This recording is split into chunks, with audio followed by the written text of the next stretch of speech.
নবম অধ্যায়ের ত্রিকোণমিতিক অনুপাত অধ্যায়ের যে বেসিক সূত্রগুলো এবং যে বেসিক জিনিসগুলো না জানলে তুমি অঙ্কটি করতে পারবে না, সেই সব একদম বেসিক জিনিস নিয়ে আজকের এই ভিডিওটি করা। প্রথমেই আমাদের যে বিষয়টি জানতে হবে অর্থাৎ এই তিনটি সূত্র, যেমন cosec theta equal 1/sin theta, sec theta equal 1/cos theta এবং tan theta equal 1/cot theta. এটা কিন্তু মূল একটা 6টা সূত্র। অর্থাৎ তুমি যদি এই কোসেক থিটার মানে 1/sin থিটা তুমি যদি এই একটা মনে রাখতে পারো, তাহলে তুমি সাইন থিটার মানটিও পেয়ে যাবে। যেমন তুমি সূত্র জানো cosec theta equal 1/sin theta, তাহলে সাইন থিটা ইকুয়াল হবে 1/কোসেক থিটা। অর্থাৎ দুইটা ব্যস্তানুপাতিক হারে আছে, যেমন এইটার বিপরীত এইটা, আবার এইটার বিপরীত এইটা। তো তোমার তুমি 3টি জানলেই 6টি সূত্র পারবে। পরেরটি হচ্ছে সেক থিটা ইকুয়াল 1/cos থিটা। তো তুমি যেহেতু সেক থিটার মানটি জানো, তাহলে তুমি কিন্তু কস থিটার মানটিও এভাবে বের করতে পারবে। যেমন কস থিটা ইকুয়াল 1/সেক থিটা। অর্থাৎ এটার বিপরীত এটা, এটার বিপরীত এটা। আবার আছে tan theta equal 1/cot theta. তো ট্যান থিটার মানটি যেহেতু তুমি জানো, তো কট থিটাও তোমরা বের করতে পারবে। যেমন কট থিটা ইকুয়াল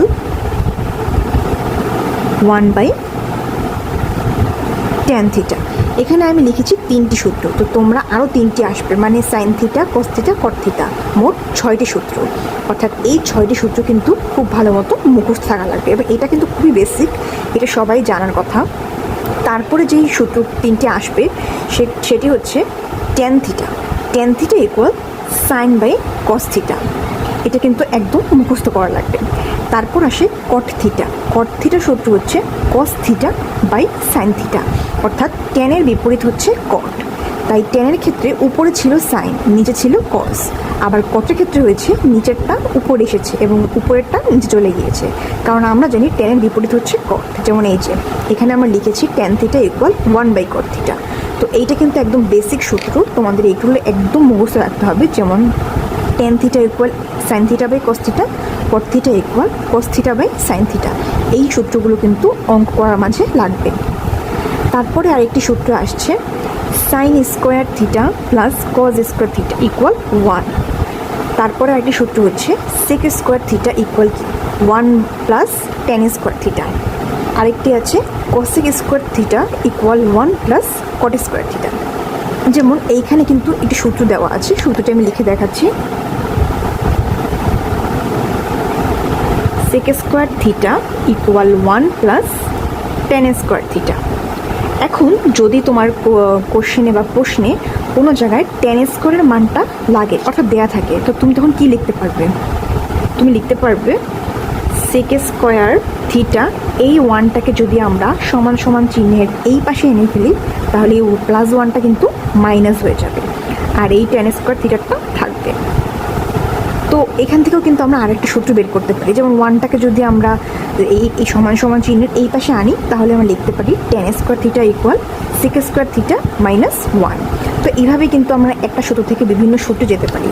তারপরে আরেকটা সূত্র হচ্ছে cosec square theta equal 1 plus cot square theta.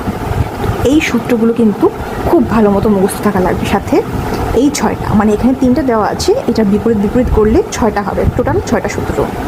তো এই 6টা আর এই কয়টা কিন্তু খুব ভালো মতো মুখস্থ থাকা লাগবে, একদম বেসিক।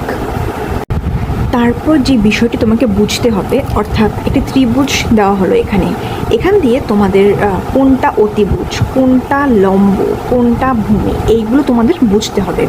যেমন এটা হচ্ছে একটি সমকোণী ত্রিভুজ, অর্থাৎ এটা হচ্ছে 90 ডিগ্রি। ত্রিকোণমিতিতে বেশিরভাগ চিত্রগুলোই কিন্তু 90 ডিগ্রি দেওয়া থাকবে, অর্থাৎ এই সমকোণটা থাকবে। তো তোমাকে ওইখান থেকে কোনটা লম্ব, কোনটা অতিভুজ এবং কোনটা ভূমি, এটা কিন্তু জানতে হবে। তো বিভিন্ন চিত্রে কিন্তু কোণ অনেক সময় অন্য জায়গাও দেয়া থাকে, কিংবা চিত্র ঘুরিয়েও তোমাকে বুঝতে হবে। এইখানে দেখো, এইখানে একটি সন্নিহিত বাহু, অর্থাৎ এইটা কিন্তু একটা সন্নিহিত বাহু, এটার সাথে বাঁকা হয়ে যেই রেখাটা গিয়েছে এটা হচ্ছে অতিভুজ। অতিভুজ হচ্ছে এসি। আর একদম মনে রাখবে লম্ব মানেই কিন্তু হয়েছে যেটা একদম লম্বা 90 ডিগ্রিতে রয়েছে। যেমন এইখানে দেখো, এইখানে কিন্তু এই যে ভূমির উপর এই লাইনটা দাঁড়িয়ে আছে একদম সোজা 90 ডিগ্রি কোণ করে, তো এইটা হচ্ছে লম্ব। তারপরে নিচে যে আনুভূমিক যেই রেখাটা সেটা হচ্ছে ভূমি, এটা কিন্তু হচ্ছে ভূমি। তারপর দেখো এর পরের চিত্রটা দেখো, এখানে আরেকটি চিত্র দেওয়া আছে, এখানে দুইটা কোণ দেওয়া আছে, এখানে কিন্তু একটা কোণ দেওয়া ছিল, এখানে আছে দুইটা কোণ দেওয়া, এখানে এই একটা কোণ, এখানে একটি কোণ দেওয়া আছে ফাই, আর এটা হচ্ছে থিটা, আর এটা হচ্ছে কি লম্ব চিহ্ন, অর্থাৎ এইখানে হচ্ছে লম্ব। তো এখন আমাদের বের করতে হবে এই যে থিটা কোণের জন্য কোনটা অতিভুজ, কোনটা লম্ব, কোনটা ভূমি, আর এই ফাই কোণের জন্য কোনটা অতিভুজ, কোনটা লম্ব আর কোনটা ভূমি। তো আমরা প্রথমে এই থিটা কোণটার ক্ষেত্রে লম্ব, অতিভুজ এবং ভূমি বের করব, কারণ কোণ ভেদে কিন্তু এই তিনটা জিনিস কিন্তু বদলাবে, এটা কিন্তু মাথায় রাখতে হবে। চলো শুরু করি। এখানে বলেছে এই যে থিটা কোণটার জন্য কোনটা হবে মানে লম্ব, ভূমি আর অতিভুজ। প্রথমে আমাদের ধরে নিতে হবে যেই কোণটা বলবে সেইটাকে আগে আমাদের টার্গেট করে নিতে হবে। অর্থাৎ আমি যদি খাতাটা একটু ঘুরিয়ে দেখাই, এই যে, তো এই যেহেতু এই কোণটা বলেছে, এই কোণটা দেখো, এইটা হচ্ছে এই যে ভূমি, এই কোণের এইটা হচ্ছে এই যে লম্ব, আর এই দুইটা সন্নিহিত বাহুকে বাঁকাভাবে করে আছে এই একটা বাহু ডিএফ, মানে এটা হচ্ছে অতিভুজ, এইটা ভূমি, আর ইএফ হচ্ছে লম্ব, শুধু এই থিটা কোণের জন্য। আর এই ফাই কোণের জন্য কিন্তু আবার আলাদা, যেমন এই ফাই কোণের জন্য হচ্ছে এই যে দেখো, ফাই কোণটা কিন্তু এই ভূমির সাথে সাহিত্য অবস্থায় আছে, এবং এই ফাই কোণের ক্ষেত্রে লম্ব কিন্তু আবার এইটা, দেখেছো, এই লম্ব কিন্তু আবার এইটা। তো এই বাহু আর এই বাহুকে ঢাল আকৃতির করে আছে এই বাহুটা, অর্থাৎ ডিএফ। এই ফাই কোণের ক্ষেত্রে কিন্তু অতিভুজ হচ্ছে ডিএফ, ভূমি হচ্ছে ইএফ, আর লম্ব হচ্ছে এই ডিই। যদি আমরা এই কোণটাকে ধরি দেখতে পাচ্ছি লম্বভাবে কিন্তু এই ডিই বাহুটাই দাঁড়িয়ে আছে। তারপর আছে এই যে অতিভুজ ডিএফ।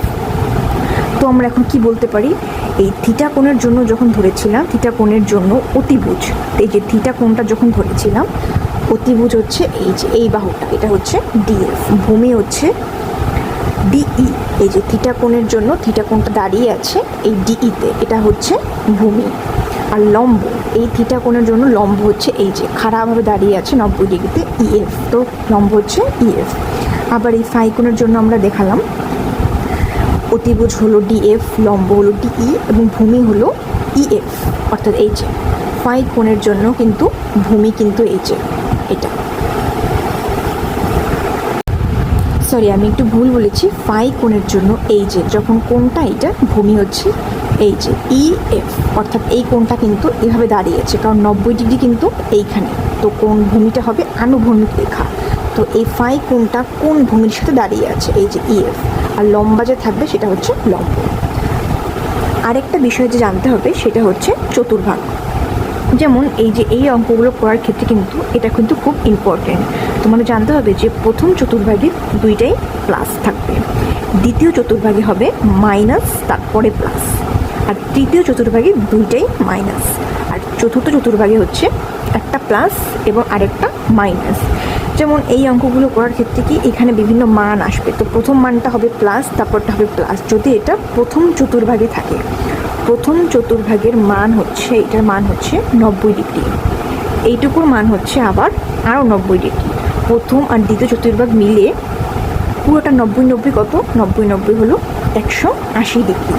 এটা হলো প্রথম আর দ্বিতীয় চতুর্ভাগ মিলে। যেমন অনেক সময় তোমাদের প্রশ্নে এরকম ডিগ্রির মান দেওয়া থাকবে, যেমন 180 ডিগ্রি হলে এটা কত, দ্বিতীয় চতুর্ভাগে পড়বে। যদি 90 ডিগ্রি হয় তাহলে এটা কোথায়, প্রথম চতুর্ভাগে পড়বে। আবার যদি বলে যে তৃতীয় চতুর্ভাগে, এখানে আরও 90 ডিগ্রি, 90 180, আরও 90 কত, 270 ডিগ্রি। তৃতীয় চতুর্ভাগে বললে বা 270 ডিগ্রি যখন বলবে তখন ধরে নিতে হবে যে এটা তৃতীয় চতুর্ভাগে আছে, তৃতীয় চতুর্ভাগে দুইটাই হবে মাইনাস। চতুর্থ চতুর্ভাগের ক্ষেত্রে প্রথমটি প্লাস তারপরেরটি মাইনাস। এটা হচ্ছে আরও 90 ডিগ্রি, 90 120, আরও 90 270, আরও 90 হবে 360 ডিগ্রি। এই হচ্ছে পুরো কোণটা।